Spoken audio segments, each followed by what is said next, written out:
Hey guys, how you doing? You alright? I'm in Germany, Hamburg, so I'm just exploring the city. I really like it so far. Um, it's weird to say this, but I haven't traveled that much compared to most of my clients and most people, but now I'm traveling. It feels like I've done this before. It's really weird to say it. You never know, maybe in a past life. So yes, on a practical level, I'm in a new country and it's slightly different to London, but at the same time, spiritually, I really feel like I've done this in my dreams 1,000 times, and who knows, maybe I have, maybe we have. Anyway, let's get back to a video, right? There's quite a few tips I want to touch on. But first thing I want to say is thanks to all my amazing clients that I've worked with, because most of the clients I've coached, they're well traveled. They've traveled to lots of different countries, and it's something that I always wanted to do growing up. But as a lot of you know, I've shared on the channel, it was one of my biggest fears of my life was traveling alone to other countries. Now I'm doing it. Of course, now I'm here, it's easy to say this is easy. It's nothing to be afraid of. But getting to this point was not easy. I had to face a lot of demons, a lot of stuff from the past, which everybody has. And surprisingly enough, this is the last fear on my list. I made a list many years ago, and in no chronological order. Apologies as well, I'm a bit underslept, I'm tired, but I like this feeling when you travel. So I made a list when I was in my early 20s. I was going through terrible depression, anxiety, panic attacks. I didn't want to live, if I'm being honest, but I was too afraid to end my own life, thank God. So my list was to overcome my social fears of talking to women, to get a girlfriend.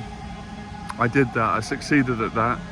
My other fear was to get comfortable around, other guys, other masculine men, because I got bullied growing up and I grew up in a rough area, and I was quite paranoid and insecure and a little bit defensive around other men, because the fear that they're going to try and bully me and I'm going to react and fight. So I had to go to like boxing gyms, weightlifting gyms, and disprove that insecurity wrong, which I did. So boxing changed my life. The next fear I had was money, career, and starting my own business. I was absolutely petrified to do that. Social fears, insecurities about money, coming outside my comfort zone, coming out of that employee mindset and taking responsibility and learning to be a leader in my own life. So I did that successfully. The next fear was public speaking.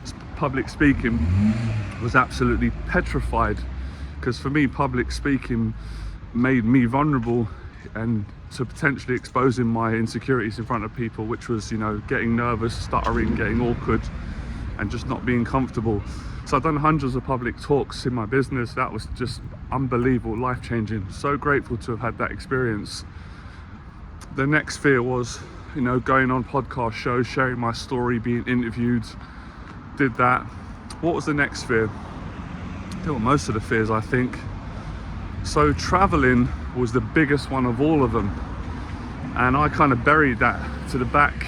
And I guess being successful, which I'm grateful that I was, and building a business and a brand was a very good way of me hiding this last fear, because I would always rationalize it and say, well, I don't really need to travel because everybody travels to London.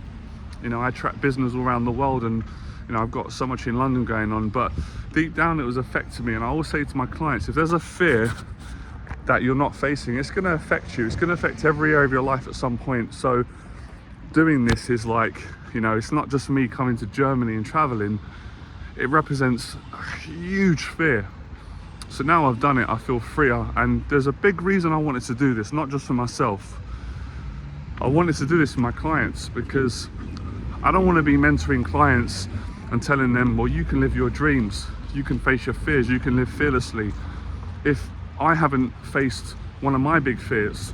So although I've been able to change so many people's life, and maybe I didn't need to travel, this is for my own conscience, and I know I'll be able to give more value to my clients now, and I'll be a better teacher because of these experiences of traveling to new places.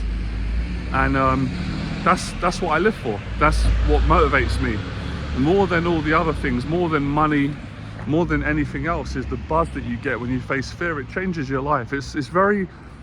I think it's very undervalued in our culture. I think people don't really understand it. Maybe they don't want to understand it because it's not easy for people to admit they have fears.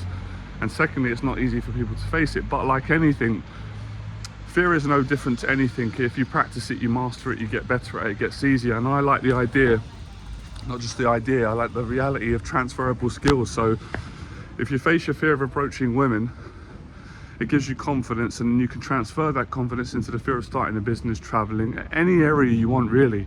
It's really about you deciding to take that confidence, that courage, that wisdom, and transfer it. So what else was I gonna say? Yeah, I think I said I think I promoted the weekend program. So if any of you want to book on, send me an email and I'll get back to you. I'd love to have you on the program in London, and I'm very confident in the future I'm going to be traveling more, and I will take my programs all around the world. This is a very short notice trip, so didn't really have much time to organize a program in Germany, but I will come back here because I love the people and I love the country, and I will take the programs worldwide. All right, speak to you guys soon, Phyllis.